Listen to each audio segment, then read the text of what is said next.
Really excited about the season coming up. Have Mo Bamba, Andrew Jones, and Dylan Osetkowski here with me today. They and their teammates have done a great job all preseason long. We took a trip to Australia in August, which was really good for our group in terms of chemistry and spending time together. Also played some really good competition over there, learned a lot about our team. So looking forward to getting started in 17 days, our first game, and super excited about the Big 12 season as well. Okay, questions for Coach. If you would, please give your name and affiliation. When you ask your first question on the far left-hand side, Brian, we sure don't know who you are. It's Shaka. Brian Davis, Austin American Statesman.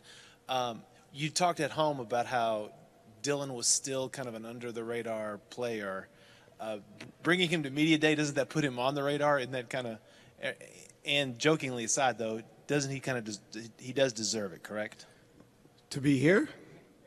Yeah, well, the thing that's different, I mean, anytime you sit out and transfer, you're just not seen for that whole year. And before that, he was a guy that was really under-recruited, played at Tulane, which is in a really good conference, but not a league that maybe receives as much national attention as the Big 12. And I just told him, actually back in the back about 5 minutes ago, I said, you know what's really neat? I said, as we walk around here and there's all these other teams and other players and coaches, and a lot of them know each other. None of them know you. And now they get a chance to or he gets a chance to introduce himself as a basketball player to the rest of the league and everyone else that we play. Questions for Coach. We got a question on the right-hand side aisle. Shaka, Chuck Carlton, Dallas Morning News. As you look at this team right now, and admittedly still trying to, fit everybody in, but what strikes you about where you've most improved from last year with this team, and how much improvement have you seen? We just have a lot more versatility than we had last year. Last year there was a couple positions where we didn't have a guy at that spot that was his true position. And a lot of people talk about point guard. That was one of them. But the other one was the 4 spot, which is really important in what we do and the way we play. Jared Allen did a phenomenal job of moving to that position from where he had played pretty much just around the basket in high school. He got better and better as the course of the year went on. But for us, it's important to have at least one big on the floor that can pass, handle, shoot, play away from the basket, and is comfortable doing that. So we've taken a big step in that area with Dylan and even a couple of our other guys. How much have we improved?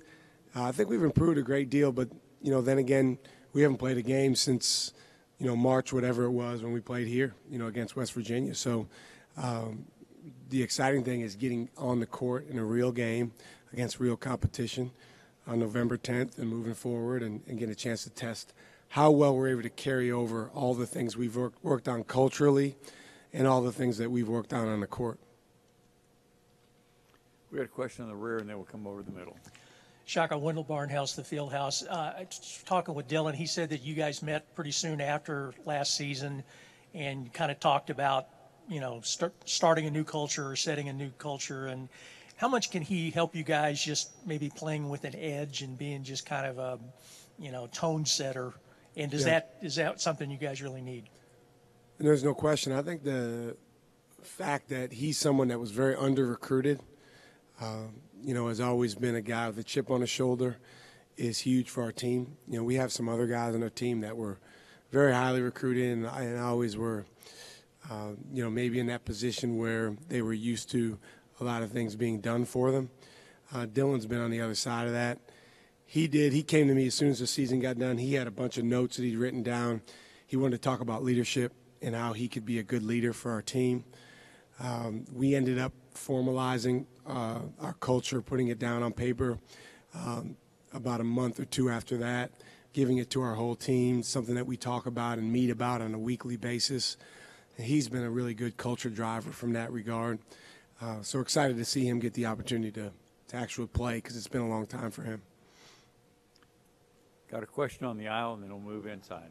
Shaka, Blair Kirkhoff with the Kansas City Star. Are you confident this will be a better shooting team?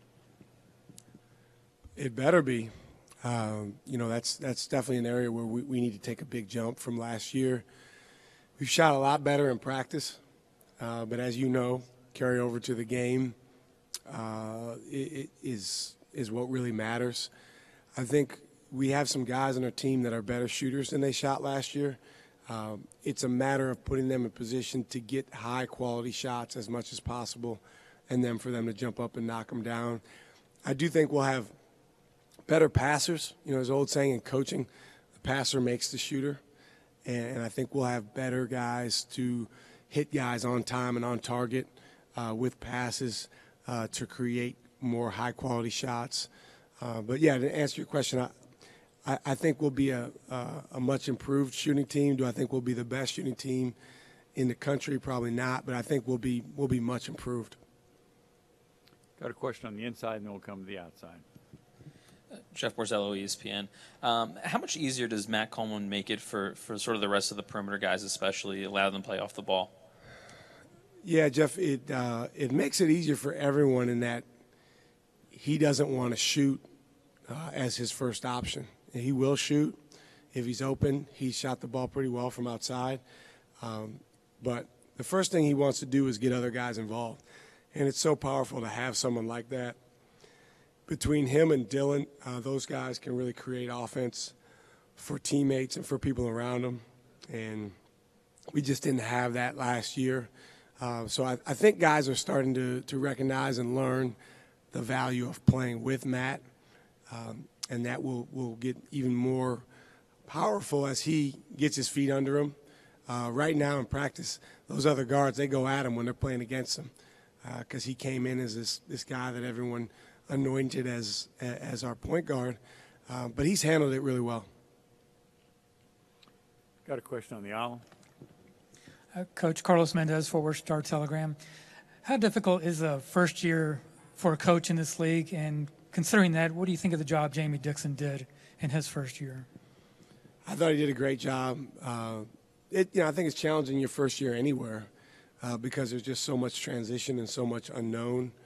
But I think he did a really nice job getting that team to reflect the way that he believes the game of basketball should be played with a level of toughness and a team orientation. They really showed that almost from day one, it seemed like. The players did a great job buying in because, as a coach, one thing you learn is it doesn't matter, what philosophy you teach unless the players are all in, and it seems like they had really good buy-in with that. So, they're certainly going to be a team to really watch this year because they had such a strong year last year, and then they got the vast majority of those guys back. We have time for one final question. Got a question in the front middle.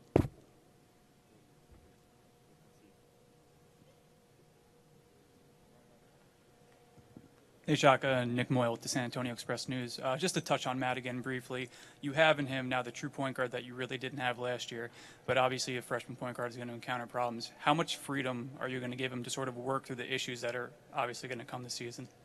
Yeah, that's a great point. He's not going to play perfectly. He's not going to play mistake-free, and we don't want his confidence to drop when things do, when challenges do present themselves. I think that's one of the benefits of the fact that we went on a foreign tour this summer is he's already been in some game situations where he's had some success. He's taken some lumps. He's been in some different situations, and he's a fast learner. I think he's a guy who's got a lot of internal belief. But to answer your question, we believe that he's a really good point guard. We believe that he's a guy that can facilitate the game for those around him and make the game easier for those around him. So that belief is not going to change. And he's certainly going to have some good games and have some games that probably aren't great. But he's a guy that we believe has grown considerably since he got here in June, and he's going to continue doing so. Okay, Coach, thank you very much for your comments, and Good luck. You guys have a great day.